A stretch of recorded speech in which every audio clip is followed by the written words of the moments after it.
Saint-Esprit. Le Seigneur soit avec vous. Et avec votre esprit. Préparons-nous à la célébration de l'Eucharistie en reconnaissant que nous sommes pécheurs.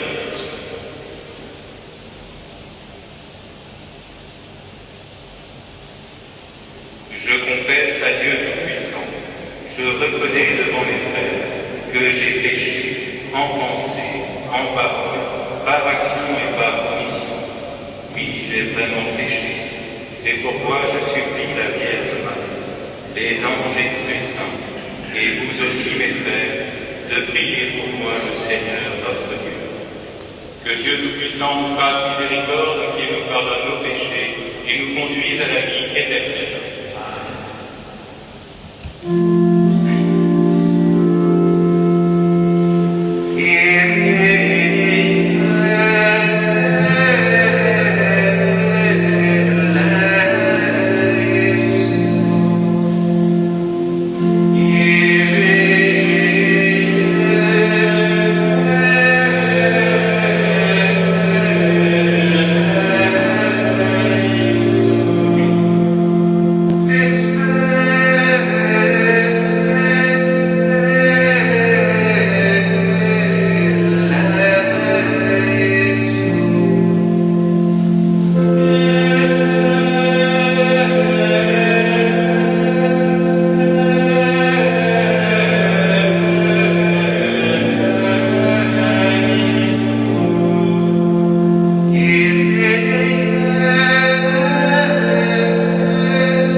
Prions le Seigneur.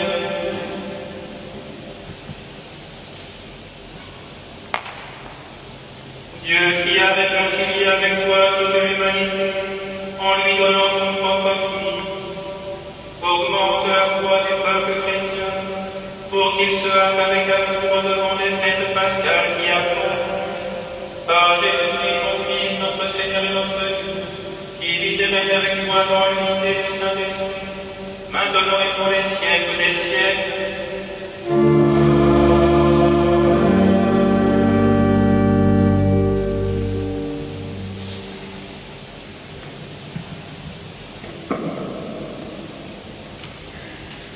Lecture du premier livre de Samuel. En ces jours-là, le Seigneur dit à Samuel: prends une corne que tu rempliras d'huile et pas. Je t'envoie auprès de Jessé de Bethléem, car j'ai vu parmi ses fils mon roi. Lorsqu'ils arrivèrent et que Samuel aperçut Eliab, il se dit: sûrement c'est lui le Messie, lui qui recevra l'onction du Seigneur. Mais le Seigneur dit à Samuel: ne considère pas son apparence ni sa haute taille, car je l'ai écarté. Dieu ne regarde pas comme les hommes. Les hommes regardent l'apparence, mais le Seigneur regarde le cœur. Jessé présenta ainsi à Samuel ses 7 fils, et Samuel lui dit: le Seigneur n'a choisi aucun de ceux-là. Alors Samuel dit à Jessé: n'as-tu pas d'autres garçons? Jessé répondit: il reste encore le plus jeune, il est en train de garder le troupeau. Alors Samuel dit à Jessé: envoie-le chercher, nous ne nous mettrons pas à table tant qu'il ne sera pas arrivé. Jessé le fit donc venir. Le garçon était roux, il avait de beaux yeux, il était beau. Le Seigneur dit alors: lève-toi, donne-lui l'onction, c'est lui. Samuel prit la corne pleine d'huile et lui donna l'onction au milieu de ses frères. L'Esprit du Seigneur s'empara de David à partir de ce jour-là. Parole du Seigneur.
Lecture de la lettre de saint Paul apôtre aux Éphésiens.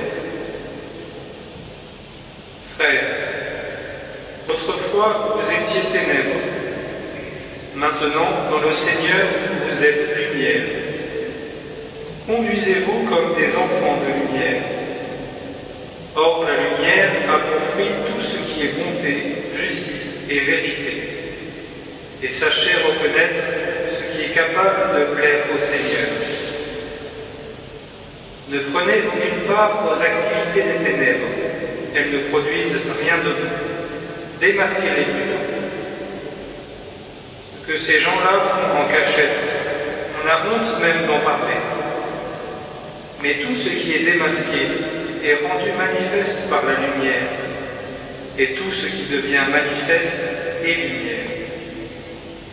C'est pourquoi l'on dit « Réveille-toi, ô toi qui dors, relève-toi d'entre les morts, et le Christ t'illuminera. » Parole du Seigneur.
selon saint Jean.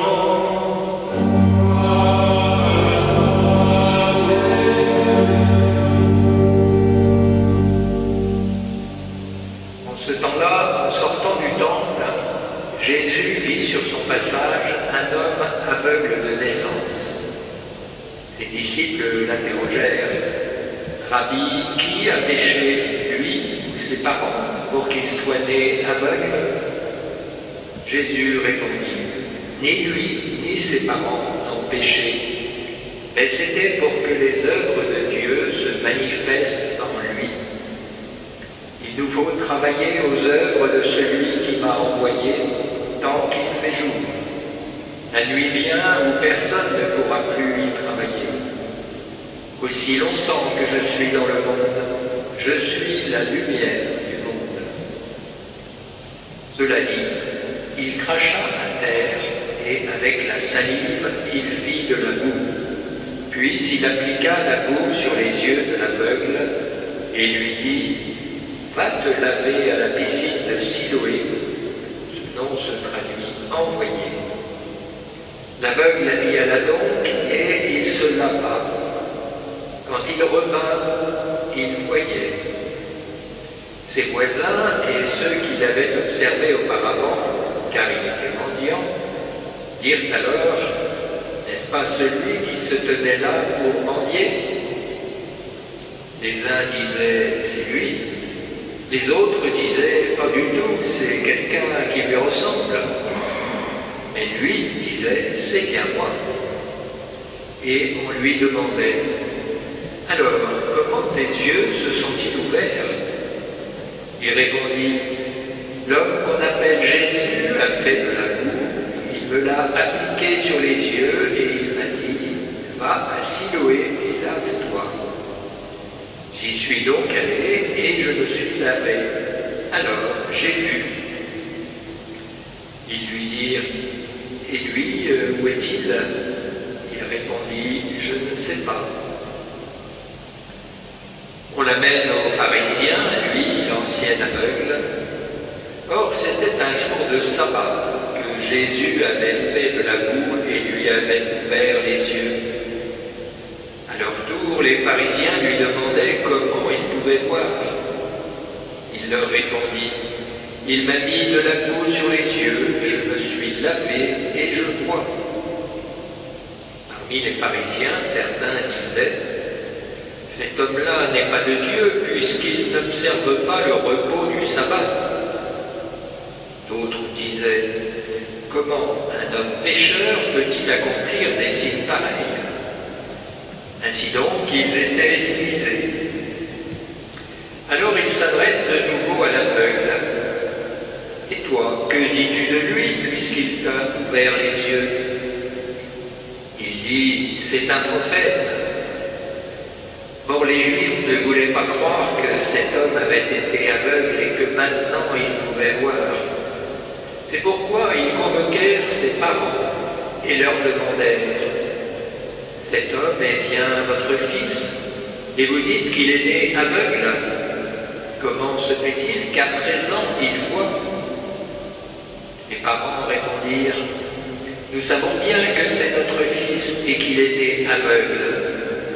Mais comment peut-il voir maintenant? Nous ne le savons pas. Et qui lui a ouvert les yeux? Nous ne le savons pas non plus. Interrogez-le, il est assez grand pour s'expliquer. »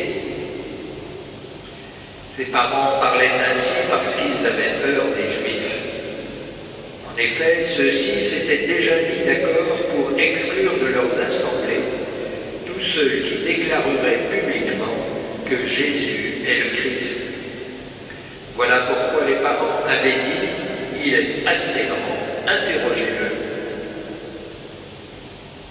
Pour la seconde fois, les pharisiens convoquèrent l'homme qui avait été aveugle et lui dirent, « Rends gloire à Dieu.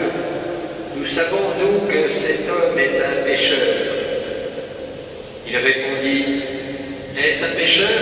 Je n'en sais rien. Mais il y a une chose que je sais, j'étais aveugle et à présent je vois. » Ils lui dirent alors, « comment a-t-il fait pour t'ouvrir les yeux? Il leur répondit, je vous l'ai déjà dit et vous n'avez pas écouté. Pourquoi voulez-vous m'entendre encore une fois? Serait-ce que vous voulez vous aussi devenir ses disciples? Ils se mirent à l'injurier. C'est toi qui es son disciple. Nous, c'est de Moïse que nous sommes les disciples. Nous savons que Dieu a parlé à Moïse, mais celui-là, nous ne savons pas d'où il est. L'homme leur répondit, voilà bien ce qui est étonnant. Vous ne savez pas d'où il est, et pourtant il m'a ouvert les yeux. Dieu, nous le savons, n'exauce pas les pécheurs. Mais si quelqu'un l'honore et fait sa volonté, il l'exauce. Jamais encore on n'avait entendu dire que quelqu'un ait ouvert les yeux à un aveugle de naissance. Si lui n'était pas de Dieu, il ne pourrait rien faire. Ils répliquèrent, tu es tout entier dans le péché depuis ta naissance, et tu nous fais la leçon. Et ils le jetèrent dehors. Jésus apprit qu'il l'avait jeté dehors. Il le retrouva et lui dit, crois-tu au Fils de l'homme? Il répondit, et qui est-il, Seigneur, pour que je croie en lui? Jésus lui dit, tu le vois, et c'est lui qui te parle. Il dit, je crois, Seigneur, et il se prosterna devant lui. Jésus dit alors, je suis venu en ce monde pour rendre un jugement, que ceux qui ne voient pas puissent voir, et que ceux qui voient deviennent aveugles. Parmi les pharisiens, ceux qui étaient avec lui entendirent ces paroles et lui dirent, serions-nous aveugles, nous aussi? Jésus leur répondit, si vous étiez aveugles, vous n'auriez pas de péché. Mais du moment que vous dites, nous voyons, votre péché demeure. Acclamons la parole de Dieu. Louange à toi, Seigneur Jésus.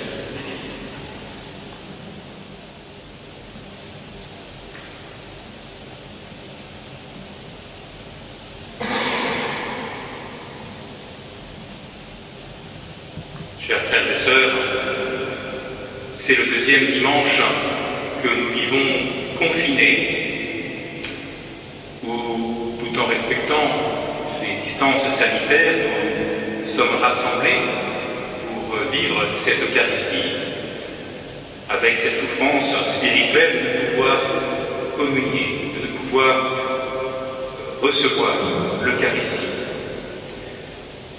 Mais c'est avant tout, et il faut nous le rappeler, le quatrième dimanche de Carême. Avant d'être le deuxième dimanche de confinement, nous vivons le quatrième dimanche de Carême, appelé traditionnellement dimanche de l'étaré ou dimanche de la joie. Nous sommes invités, en ce quatrième dimanche de Carême, à nous tourner vers la joie à venir de Pâques, à nous rappeler que nous sommes toujours en marche vers la joie de Pâques. Et cette couleur rose des vêtements liturgiques que portent vos prêtres et vos diacres nous rappelle cette joie à venir. Le rose, c'est la couleur de l'aurore, ce moment du jour où la lumière du soleil est déjà là, mais pas encore là. L'aurore, c'est ce moment du jour où le veilleur voit venir le jour, voit la fin de cette nuit de veille qu'il vient de vivre. L'aurore, c'est une couleur pleine d'espérance. C'est un moment plein d'espérance. Alors nous sommes invités, en ce quatrième dimanche de Carême, à ne pas nous laisser voler cette joie à laquelle nous invite l'Église. C'est surprenant, pourriez-vous me dire, que l'Église nous invite à vivre ainsi cette joie, joie de la résurrection à venir, alors que nous vivons des temps difficiles, alors que nous vivons plus ou moins difficilement ce temps de confinement. Et naturellement, notre prière en ce jour va pour les personnes qui souffrent de ce confinement. Je pense en particulier aux personnes malades que nous connaissons. Je pense à leurs familles mortes d'inquiétude. Je pense aux personnes seules, aux personnes qui, confinées chez elles, coupées de toute relation sociale, vivent avec leurs inquiétudes sans pouvoir les partager. Je pense aux familles, en particulier aux familles séparées, aux familles où les parents sont séparés ou divorcés, où les enfants souffrent de ne pouvoir être avec l'un ou l'autre de leurs parents, où tel parent souffre de ne pouvoir être avec ses enfants. Je pense en particulier aux familles, où ce temps de confinement peut aussi être un temps où des tensions sont ravivées. Je pense naturellement au personnel médical qui est en première ligne pour soigner, pour soulager, mais qui peut aussi être lui aussi inquiet pour sa propre santé, ou leurs propres familles peuvent être inquiètes de leur propre santé. Oui, en ce jour, notre prière va pour toutes ces personnes, et pour toutes ces personnes qui vivent difficilement ce confinement, qui le vivent comme une véritable épreuve. Mais pourtant, l'Église nous invite à vivre ce jour dans la joie. Parce que la joie que l'Église nous invite à vivre n'est pas la joie du monde. Elle n'est pas un simple plaisir lié à l'assouplissement de nos désirs, lié à la consommation de biens matériels. Cette joie chrétienne à laquelle nous invite l'Église n'est pas une joie du monde liée, je dirais, à un confort mis dans nos sécurités terrestres. Elle n'est pas un bien-être qui serait l'unique preuve de notre réussite. La joie chrétienne, cette joie profonde à laquelle nous invite l'Église aujourd'hui, et cette joie est de la résurrection à venir. Elle est comme un avant-goût de la joie du ciel. Elle est cette joie de se savoir sauvé. Et nous avons dans l'évangile de ce jour comme une réponse que Jésus lui-même nous donne. Lorsque les disciples demandent à Jésus pourquoi cet aveugle-né est-il aveugle? Est-ce parce qu'il a péché ou parce que ses parents ont péché? Et Jésus donne simplement cette réponse que je laisse à votre méditation pour ce dimanche de la joie. C'était pour que les œuvres de Dieu se manifestent en lui. Oui, souvent nous sommes comme ces disciples. Nous nous interrogeons sur l'origine du mal ou de l'épreuve qui nous frappe, que nous vivons. Pourquoi? Jésus ne répond pas. Jésus ne justifie pas, ne cherche pas à justifier l'injustifiable. Jésus ne cherche pas à expliquer le mal qui touche l'innocent. Il dit qu'il n'y a pas de lien entre les deux. Mais il donne simplement une autre réponse. Cette réponse que je trouve magnifique, c'était pour que les œuvres de Dieu se manifestent en lui. Ce que Jésus vient nous révéler, c'est que de toute épreuve, de tout mal, que Dieu permet, grand mystère, Dieu peut faire jaillir un plus grand bien. Et il me semble que nous avons besoin, en ce dimanche, de la joie de nous rappeler cela. Oui, nous vivons un temps d'épreuve, un temps difficile, mais nous devons être assurés, dans la foi, que Dieu peut faire jaillir de grandes grâces de ce temps de confinement. Des grâces à découvrir, parce que peut-être que pour l'instant, nous ne les voyons pas, mais nous devons en être certains. Et c'est là notre joie chrétienne, notre joie profonde. Dieu fait de ce temps d'épreuve un temps de grâce à découvrir. Alors nous sommes, bien entendu, bien incapables de voir ces grâces que Dieu nous donne. Parce que nous sommes aveugles, nous sommes comme aveugles. Nous sommes comme cet aveugle de l'Évangile, cet aveugle-né qui représente chacun de nous, qui représente l'humanité. Nous sommes aveugles sur Dieu. Nous ne voyons pas la présence de Dieu dans notre vie. Et en ce sens, ce temps de confinement peut être un temps de grâce où nous pouvons réapprendre à mettre Dieu à la première place dans notre vie. Nous sommes aveugles, bien entendu, sur les autres.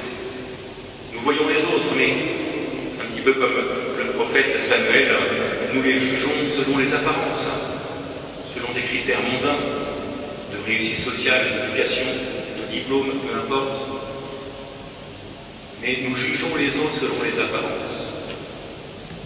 Ou parfois, pire que cela. Nous sommes aveugles sur les autres parce que nous ne les voyons pas. Soit que nous soyons indifférents, soit que parce que, pressés par nos activités, nous ne prenons pas le temps de les voir. Et c'est là encore où ce temps de confinement peut être un temps de grâce. Un temps où nous réapprenons à voir celui qui est à mes côtés. Un temps de grâce où je peux redécouvrir mon conjoint. Un temps de grâce où je peux redécouvrir mes enfants. Un temps de grâce où je peux redécouvrir mes frères, mes sœurs, de ma famille, de ma communauté. Un temps de grâce où je peux redécouvrir que sur mon palier ou dans la maison à côté de la mienne, j'ai un voisin à connaître, à découvrir. Nous sommes aveugles aussi, malheureusement, sur nous-mêmes. C'est notre péché. Et là encore, ce temps de confinement, vécu peut-être à l'image de nos frères moines, de nos sœurs moniales, comme un temps de clôture, un temps de silence, un temps de prière.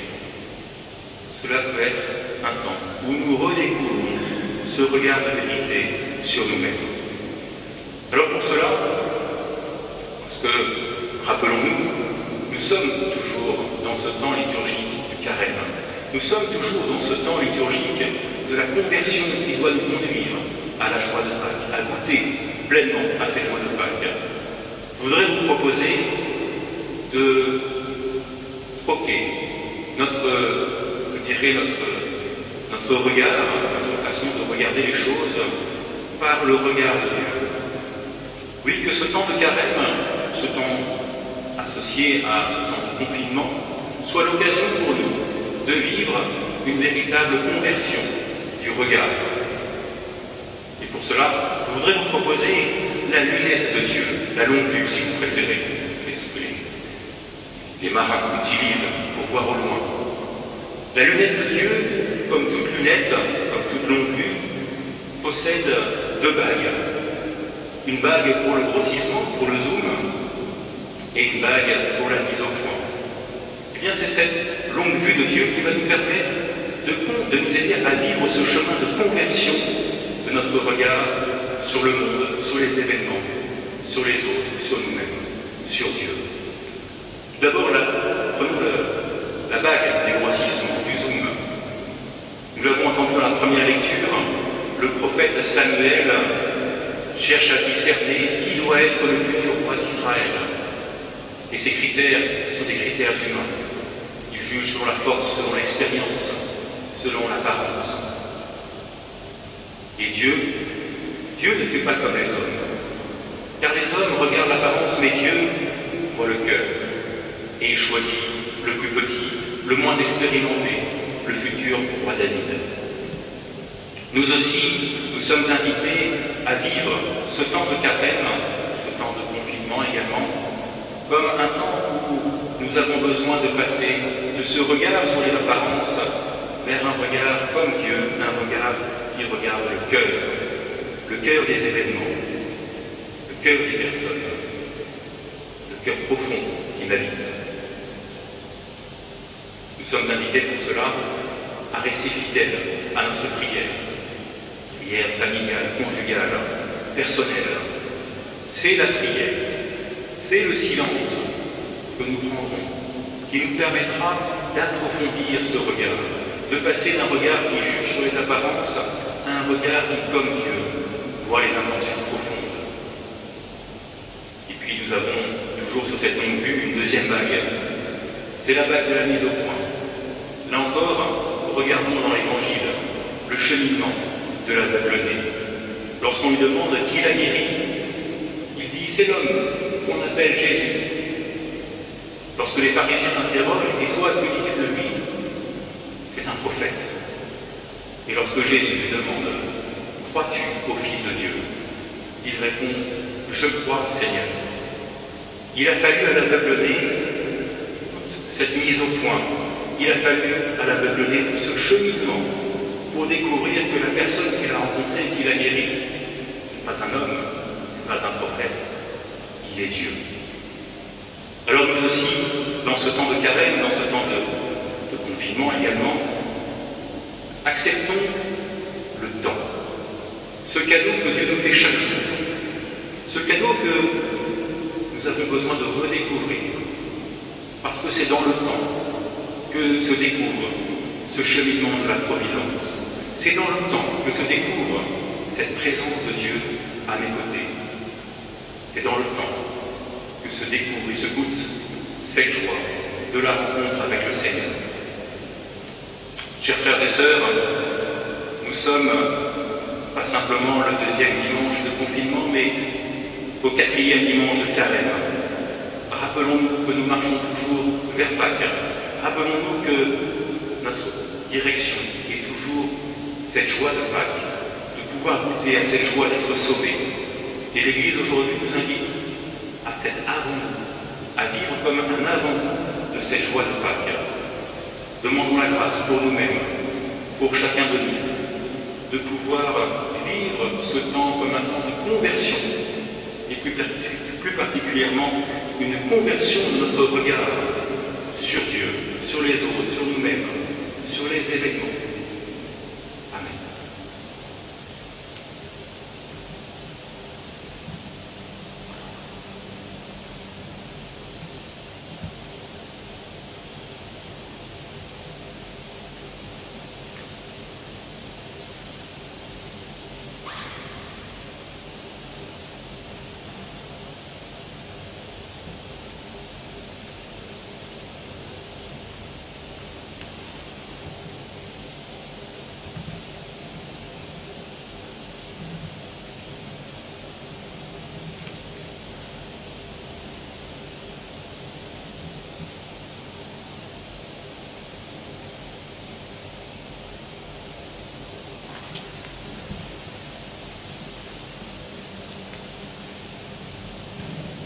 Proclamons notre foi.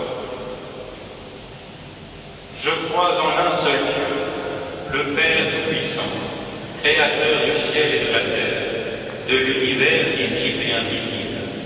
Je crois en un seul Seigneur Jésus-Christ, le Fils unique de Dieu, né du Père avant tous les siècles.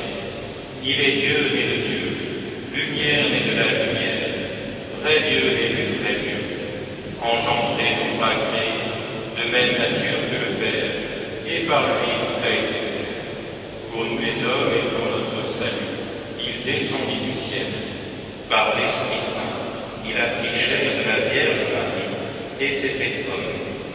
Crucifié pour nous sous Ponce Pilate, il souffrit sa passion et fut mis au tombeau. Il ressuscita le troisième jour, conformément aux Écritures, et il monta au ciel. Il est assis à la droite du Père. Il reviendra dans la gloire pour juger les vivants et les morts, et son règne n'aura pas de fin. Je crois en l'Esprit Saint, qui est Seigneur et qui donne la vie. Il procède du Père et du Fils. Avec le Père et le Fils, il reçoit même adoration et même gloire. Il a parlé par les prophètes. Je crois en l'Église, une, sainte, catholique et apostolique. Je reconnais un seul baptême pour le pardon des péchés. J'attends la résurrection des morts et la vie du monde à venir. Amen.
Prions ensemble pour offrir le sacrifice de toute l'Église. Seigneur, nous te présentons dans la joie le sacrifice qui sauve notre vie, et nous te prions humblement. Accorde-nous de le célébrer avec respect, et de savoir l'offrir pour le salut du monde. Par Jésus le Christ, notre Seigneur.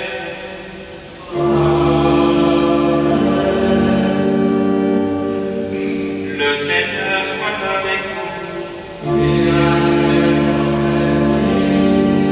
Et levons notre cœur. Rendons grâce au Seigneur notre Dieu.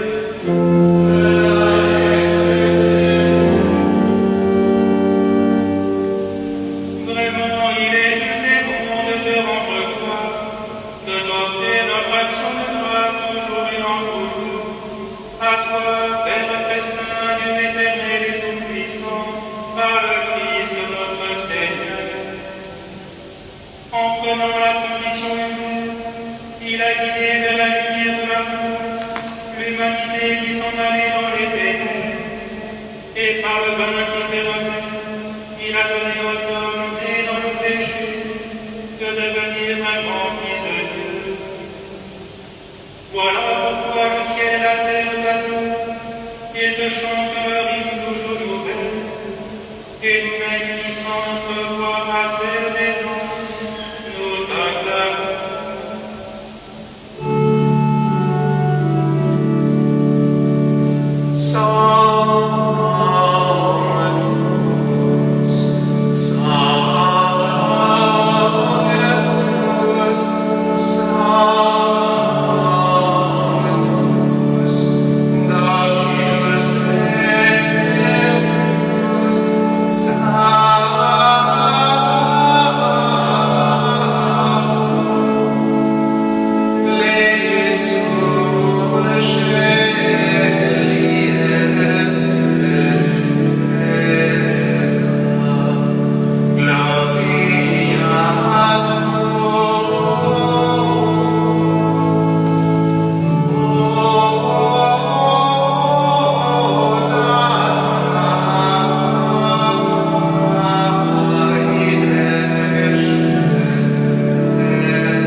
Père infiniment bon, toi vers qui nous te louons, nous te supplions par Jésus-Christ, ton Fils, notre Seigneur, d'accepter et de bénir ces offrandes saintes.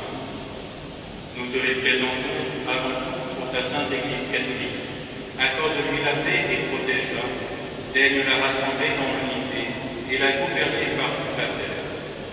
Nous les présentons en même temps pour ton serviteur, le pape François, pour notre évêque Thierry, et tous ceux qui veillent fidèlement sur la foi catholique reçue des apôtres.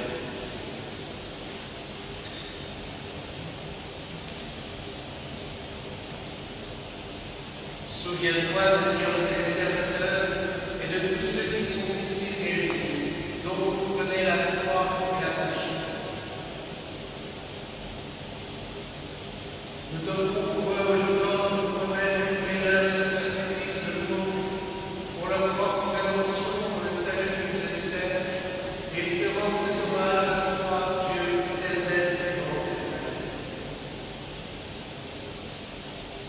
Dans la communion de toute l'Église, nous vous nommer en premier lieu la bienheureuse Marie, Vierge, Mère de notre Dieu et Seigneur Jésus-Christ. Saint Joseph, Soleil, les saints apôtres et martyrs, Pierre et Paul, André,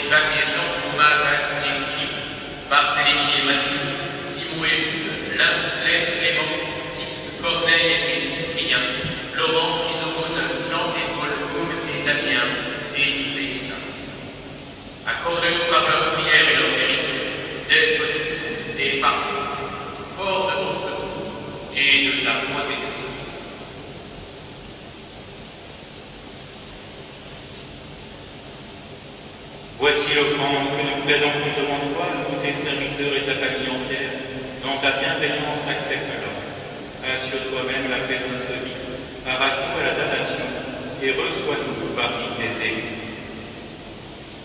Sanctifie pleinement cette offrande par la puissance de ta bénédiction, rends-la parfaite et digne de toi, qu'elle devienne pour nous le corps et le sang de ton Fils bien-aimé, Jésus-Christ notre Seigneur.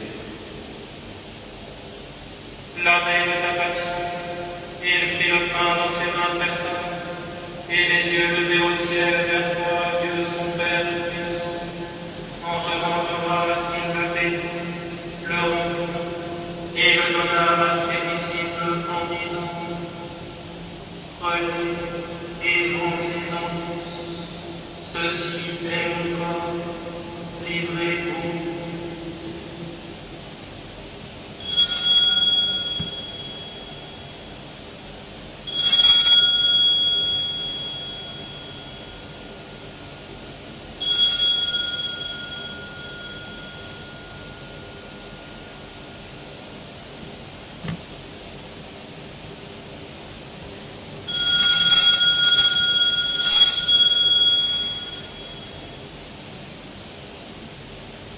De même, à la fin du repas, il prit dans ses mains cette coupe de parole, et te rendant grâce à nouveau, il la bénit, et la donna à ses disciples en disant: Prenez et buvez-en tous, car ceci est la coupe de mon sang, le sang de l'alliance nouvelle et éternelle, qui sera versé pour vous et pour la multitude, en rémission des péchés. Vous ferez cela en mémoire de moi.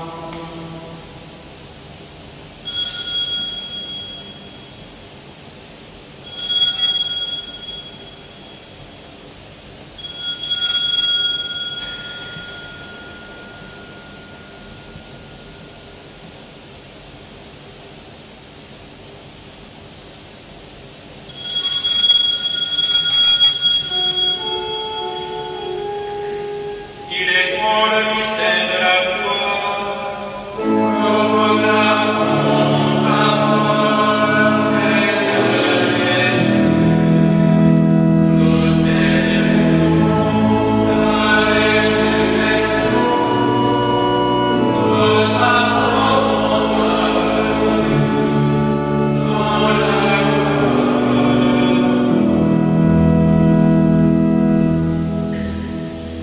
C'est pourquoi nous aussi, tes serviteurs et ton peuple saint avec nous, faisant mémoire de la passion bienheureuse de ton Fils, Jésus-Christ notre Seigneur, de sa résurrection du séjour des morts et de sa glorieuse ascension dans le ciel, nous te présentons, Dieu de gloire et de majesté, cette offrande épaisse et bien que tu nous donnes, le sacrifice pur et saint, le sacrifice parfait, pain de la vie éternelle et coupe du salut. Et comme il t'a plu d'accueillir les présents d'Abel le juste, le sacrifice de notre Père Abraham, et celui que t'offrit Melchisédek ton grand frère, en signe du sacrifice parfait, regarde cette offrande avec amour, et dans ta bienveillance accepte-la. Nous t'en supplions, Dieu Tout-Puissant, qu'elle soit portée par ton ange en présence de ta gloire sur ton autel céleste, afin qu'en recevant ici par notre communion à l'autel, le corps et le sang de ton Fils, nous soyons comblés de ta grâce et de tes bénédictions. Souviens-toi de tes serviteurs qui nous ont précédés, marqués du signe de la foi et qui dorment dans la paix.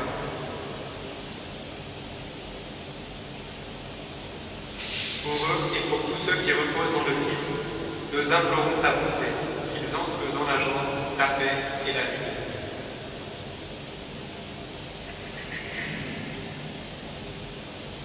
Et nous pécheurs qui mettons notre espérance en ta miséricorde inépuisable, admettons dans la communauté des bienheureux apôtres et martyrs de Jean-Baptiste, Étienne, Mathias et Barnabé, Ignace, Alexandre, Marcelin et Pierre, Félicité et Perpétue, Agathe, Lucie, Agnès, Cécile, Anastasie de tous les saints, à qui dans leur compagnie sont jugés sur le mérite, mais en accordant ton pardon par Jésus-Christ notre Seigneur. C'est par lui que tu ne cesses de créer tous ces biens, que tu les bénis, leur donnes la vie, les sanctifie et nous en fais le don. Amen.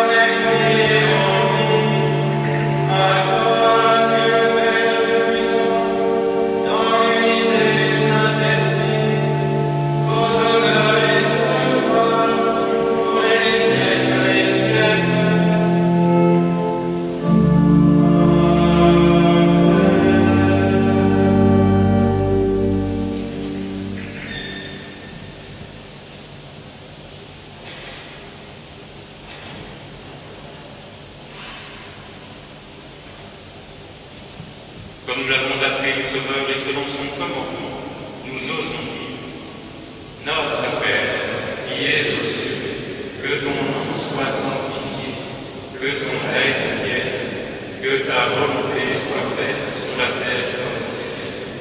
Donne-nous aujourd'hui notre pain de ce jour. Pardonne-nous nos offenses, comme nous pardonnons aussi à ceux qui nous ont offensés, et ne nous laisse pas entrer en tentation, mais délivre-nous du mal. Délivre-nous du mal, Seigneur, et donne la paix. Par ta miséricorde, libère-nous du péché. Rassure-nous devant les épreuves en cette vie, où nous espérons le bonheur que tu promets, et l'avènement de Jésus-Christ, notre Sauveur. Grâce à toi, Père parfait, le règne, la puissance et la gloire, pour les siècles des siècles. Seigneur Jésus-Christ, tu as dit à tes apôtres: je vous laisse la paix, je vous donne ma paix. Ne regarde pas nos péchés, mais la croix de ton Église. Pour que ta volonté s'accomplisse, donne-lui toujours cette paix, et conduis-la vers une vie parfaite, toi qui règnes pour les siècles des siècles. Que la paix du Seigneur soit toujours avec vous. Et avec votre esprit.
Heureux les invités au repas du Seigneur, voici l'agneau qui enlève le péché du monde.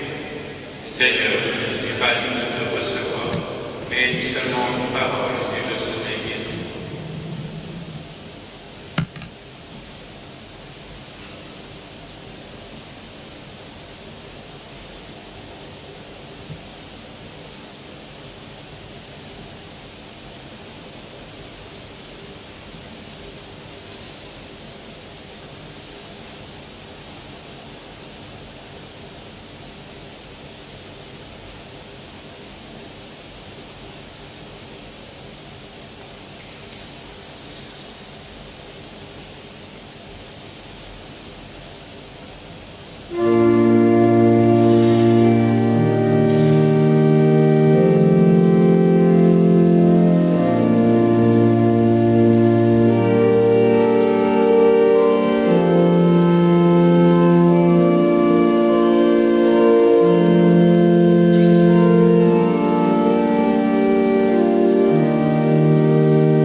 chers fidèles, en communion avec notre évêque, en communion avec notre diocèse, en communion avec les paroissiens de notre propre paroisse.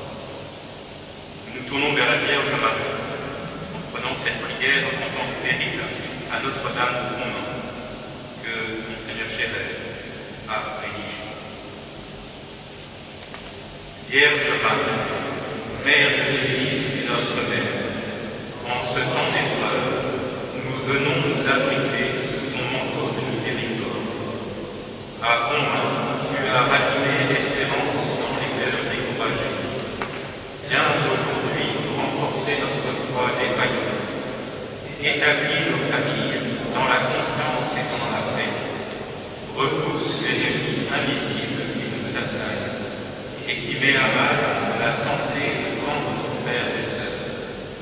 Nous te confions les différents acteurs de la médecine qui mettent toute leur énergie à soigner les malades et à prévenir l'expansion du virus. Ouvre nos cœurs et nos mains aux besoins des plus pauvres et prie pour nous, Jésus, ton Fils et notre Père, qu'il nous conduise de la croix à la joie de la résurrection. Amen.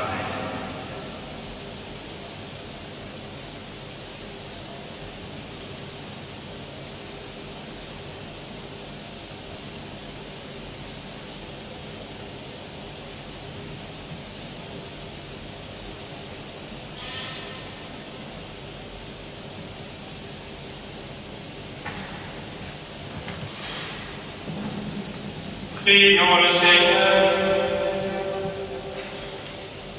Dieu qui éclaire tout homme venant dans ce monde, illumine nos cœurs par la clarté de ta grâce, afin que toutes nos pensées soient dignes de toi et notre amour de plus en plus sincère. Par Jésus le Christ, notre Seigneur.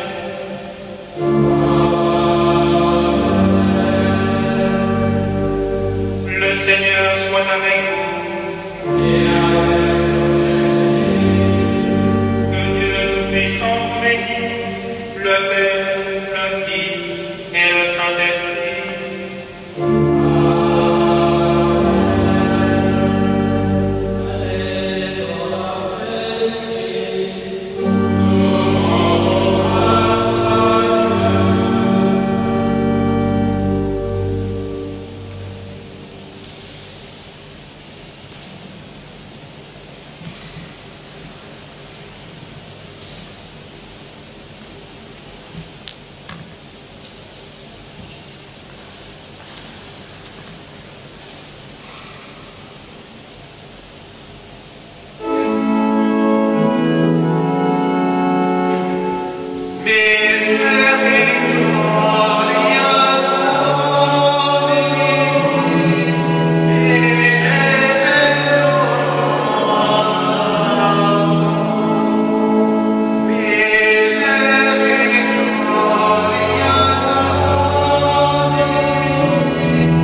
Amen.